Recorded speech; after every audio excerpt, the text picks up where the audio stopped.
Kannada industry ఎందుకన్నా ఎన్టీఆర్ గారు ఎంత ప్రేమతో మాట్లాడారు, మన తెలుగులో మాట్లాడకపోతే బాయ్ కట్ చేస్తారు. అదేందన్న లాజిక్ అది. అంటే తెలుగు తక్కువ చేసి మాట్లాడారు అంటున్నారు కదా, ఇంకోటి ఏమైనా అన్నాడా తెలుగు తక్కువ చేసి మాట్లాడానని? మాట్లాడకపోతే అదే అంటున్నారు కదమ్మా. చాలా మంది అదే ధనుష్ గారు వచ్చాడు అప్పుడు మొన్న, నాకు తెలుగే రాదని చెప్పి ఇంగ్లీష్ లో మాట్లాడిపోయినాడు. ఆ సినిమా మనం బాయ్కాట్ చేసామా? అంటే కన్నడ వాళ్ళ సినిమాలు తెలుగు సినిమాలు ఆపుతారు కదమ్మా. ఎవరు ఆపారు? ఏ సినిమా ఆపారు? ఇప్పుడు ఓజీ ఆపలేదా, హరిహర వీరమ్మలు ఆపలేదా, గేమ్ చందర్ ఇలా కొట్టలేదా, ఇంకా ఎవరికి చెంపలేదా? దానికి ఏమంటారు? కూడా 10 మంది చేసిన దానికి మొత్తం సినిమా కన్నడ ఇండస్ట్రీ బాయ్కాట్ అంటే ఎట్లా?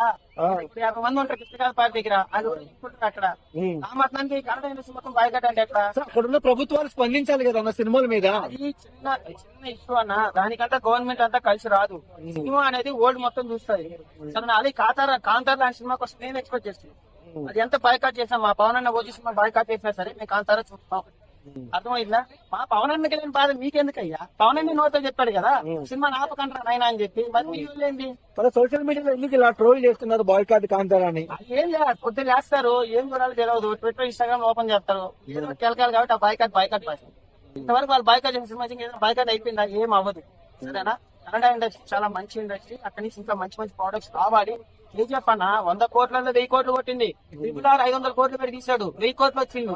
అది 100 కోట్లని 1000 కోట్లు కొట్టింది. మరి అలాంటి ఇండస్ట్రీ సినిమా బ్లాగ్ ఏమి చేస్తారా? ప్రశాంత్ నీల్ మన ఎన్టీఆర్ సినిమా తీస్తున్నాడు, మరి ఆపేయమంటావా? ఎట్లన్నా ఏదో చిన్న చిన్న మాటలు పట్టుకొని కన్నడ ఇండస్ట్రీ మొత్తం తప్పు చేసినట్టు ఒక్కటే చెప్తున్నా, Telugu industry #1 industry in India. ఓకేనా? ప్రపంచం తర్వాత ఈ బాయ్కాట్లు పిచ్చివని పెట్టుకొని మన తెలుగు ఇండస్ట్రీ పడుకు మనే తీసుకోకండి. వాడు ఎవరు తెలుగులో మాట్లాడిపోయినా పర్లే, వాడు ఇంగ్లీష్ లో మాట్లాడుకొని ఇంగ్లీష్ లో చూసుకోమని సినిమాని. బస్ సినిమాలు ఆడతాయి ఇక్కడ, మేము సినిమా చూస్తాం, మా సినిమా బాయ్కాట్ చేసుకోమను, అయినా ఆదరిస్తాం. అదే తెలుగు అంటే.